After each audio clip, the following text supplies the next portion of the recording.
Let's talk about some basic etiquette techniques, tips, and tricks that you can use.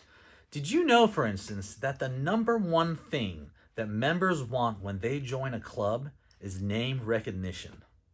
Think about this. Humans are naturally social creatures, and we all want to belong to something bigger than ourselves. Maybe it's an organization. In our case, it's clubs. And that leads me into proper verbiage. Stop saying you guys. Can I get you guys anything else? Do you guys need more drinks? Or folks. We want to use proper verbiage in a club setting and create that ambiance of a world class establishment. So we want to use general terms such as everyone. How is everyone doing today? May I offer everyone something else? Or anyone. I want to use general terms when I'm speaking to a table and avoid saying those common pitfalls. And trust me, it's habit. It's going to take some practice. People do it more often than they realize. The next thing is clean uniforms. I recommend to the angst of some people a lineup before your shift.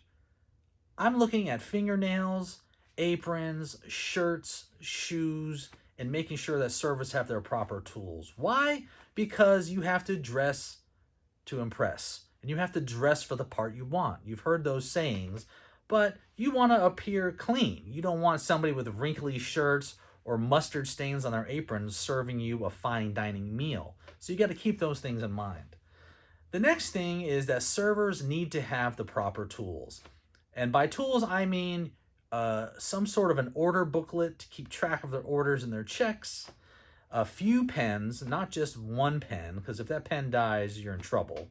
And most importantly, I think every server should have their own wine key because that helps you upsell wine, and every club wants to sell their wine inventory.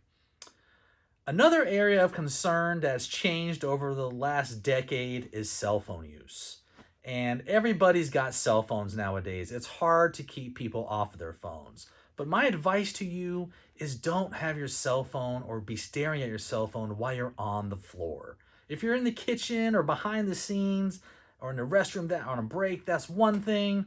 But on the floor, nothing's more embarrassing than having members turn the corner and the entire staff is staring down at their cell phones, all right? Work is work. We're here to do a job, so put your cell phones away while you're on the floor and have that professional ambiance.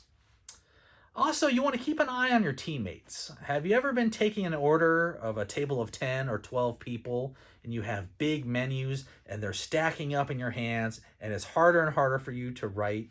Showcase your team efforts by keeping an eye on each other.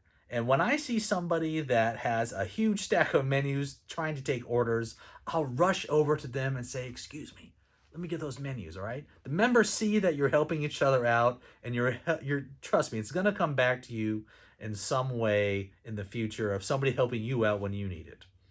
Now, a big question, and we're going to address this in our training, is where to start at a table. So my common etiquette rules are this.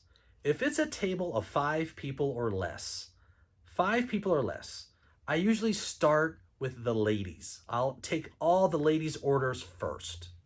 All right. If I have six people or more at a table, I like to start with a lady and then work my way person by person clockwise around the table.